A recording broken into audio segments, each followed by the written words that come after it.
और ग्वालियर मेरे लिए नया शहर था, कभी आया नहीं हूँ। तो जब मैं और ठंड बहुत तेज़ थी, काफ़ी तेज़ ठंड है इधर। आलू की सब्ज़ी डाली जाती है ना, और ये समोसे हैं, रख दो 1 मिनट रख दीजिए। और ये जलेबी है, ये सफ़ेद जलेबी है, ये क्या रेट की रहती है? तो फाइनली दोस्तों हमने गेस्ट हाउस से चेकआउट कर दिया है। अब हम निकल रहे हैं मुरैना के लिए।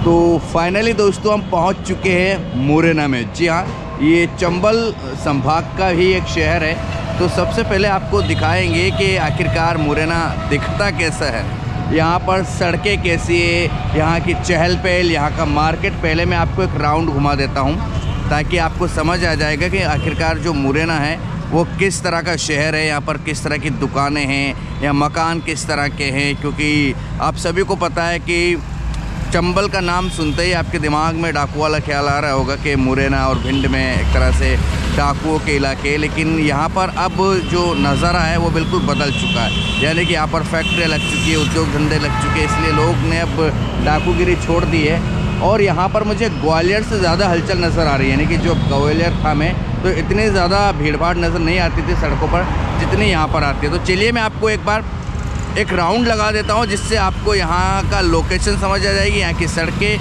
यहाँ की दुकानें समझ आएगी कितनी भीड़ होती है और आखिरकार किस किस तरह की दुकानें होती है। तो चलिए मैं घुमाता हूँ आपको पहले एक सड़कों पर कि वो नज़ारा कैसा है।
तो फाइनली दोस्तों हम मुरैना से निकल चुके हैं उस जगह पर जहाँ पर डाकू रहते थे, और हमने सारी इन्फॉर्मेशन एक बुज़ुर्ग व्यक्ति से ली है जिन्होंने बताया कि कहाँ पर जाना चाहिए, कहाँ पर नहीं जाना चाहिए।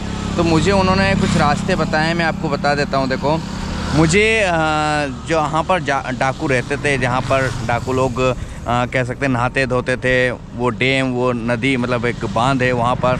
तो सबसे पहले मुझे जाना पड़ेगा दरअसल जोरा, फिर पगरा रोड जो 6 किलोमीटर पड़ेगा, फिर जंगल आएगा जहाँ पर वो लोग रहते थे। उसके बाद हम पहाड़ डंग जाने वाले हैं, और यहाँ पर एक महादेव का मंदिर भी है जहाँ पर रातों रात पूजा हो जाती है।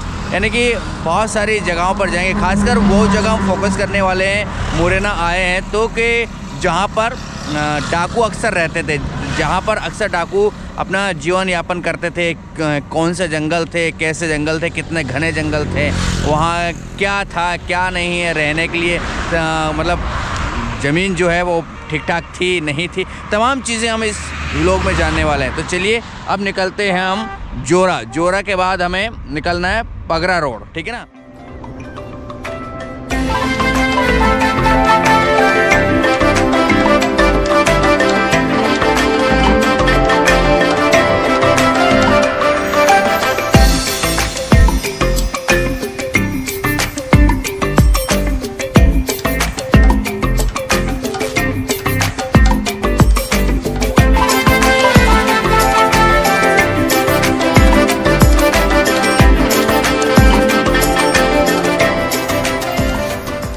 तो दोस्तों हमने मुरैना से चलना शुरू किया था, और हमें सबसे पहले जो शहर क्रॉस करना था वो था जोरा करके। तो हमने जोरा क्रॉस कर दिया। जोरा से हमें जाना था पगारा रोड। तो अब हम पगारा रोड पर आ पहुँचे। पगारा रोड से एक डैम आएगा, और डैम से हम जाएंगे उस जंगल में जहाँ पर डाकू रहते हैं। लेकिन जब मैं रास्ते में जा रहा था तो मुझे एक नहर दिखाई दी, और बहुत अच्छे से बह रही है वो। तो मैं आपको नहर भी दिखा देता हूँ, साथ में यहाँ पर जो चीज़ होती है वो दिखाता हूँ, वो आपको बहुत इंटरेस्टिंग चीज़ लगेगी।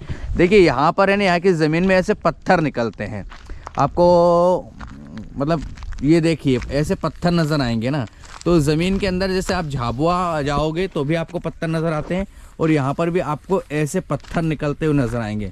तो ये पत्थर दरअसल जो है बहुत इस्तेमाल होते हैं, आजकल जो मकान बन रहे हैं उनमें भी इन पत्थरों का इस्तेमाल होता है, इनकी फिनिशिंग होती है। बहुत सारे ट्रैक्टर सुबह से लेकर शाम तक इन पत्थरों को ढोने का काम करते हैं। ये पत्थर है और बहुत मजबूत पत्थर है ये पहले, बहुत पहले सरकार इनको गाँव में वो टाइल्स की तरह इनका इस्तेमाल करती थी, अब तो शायद सरकार ने बंद कर दी। लेकिन आजकल जो फैशन चला है घर बनवाने में वो इन पत्थरों का चला है, तो कहीं ना कहीं इन पत्थरों का भी इस्तेमाल होता है।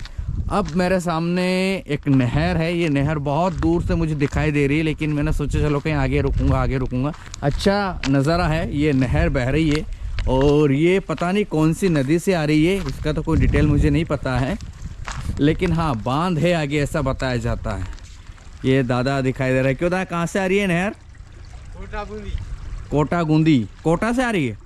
राजस्थान से? कोई नदी में से आ रही है? बांध है, कोटा बांध में से आ रही है।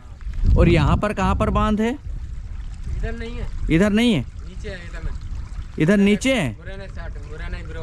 अच्छा। तो ये ऐसे बह रही है, कहाँ तक बह रही है? ऐसी है ये बह रही है पिलुआ को बंदा है ना, हाँ, मतलब 2-4-5 किलोमीटर आगे तक। अरे वो ज़्यादा है, ज़्यादा आगे बह रही? 40-50 किलोमीटर। अच्छा, ये जो नहर है ये दादा बता रहे हैं कि ये 40 से 50 किलोमीटर दूर तक ऐसे ही बह रही है ये। और ये जो नहर आ रही है ये कोटा से आ रही है ना, कोटा से कोई नदी है वहाँ से आ रही है, और बहुत लंबी नहर है ये, कोटा से ऐसी बनी हुई आ रही है। तो ये ऐसे ही दिन भर ऐसे, मतलब हर दिन बहती है कि इसको बंद कर दी जाती है? नहीं, चलती है, कचू नहर में चल जाता है थोड़ा, बस दूसरी नहर है ना, हाँ उसमें चलता है। अच्छा, इसका इस्तेमाल किसान अपने खेतों में पाने के लिए? देते हैं। अच्छा, तो कुछ पैसे देने पड़ते हैं किसानों को क्या? अभी तो कुछ नहीं दिए हमारे यहाँ तो। अच्छा, नहीं देना पड़ता है। तो ये देख सकते हो आप, ये बहुत शानदार नज़ारा है, बहुत पानी दूर तक है, और ये ऐसे बहुत लंबी दूर तक आपको दिखाई दे रही होगी। कोटा यहाँ से कितना होगा दादा? कोटा तो बहुत ज़्यादा नहीं है, कोटा तो पता नहीं है, यानी कि राजस्थान का जो कोटा शहर है वहाँ से नहर आ रही है, ऐसी जानकारी ये दादा दे रहे हैं, और ऐसे बहती हुई जा रही है, और ये ऐसे तकरीबन 50 किलोमीटर से भी आगे जा रही है, यानी कि पता नहीं मुरैना से भी आगे जा रही होगी।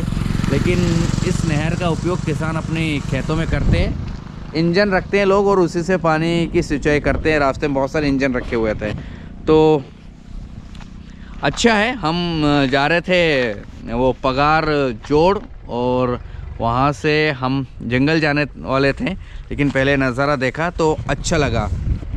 एक बार और आप देखिए ये।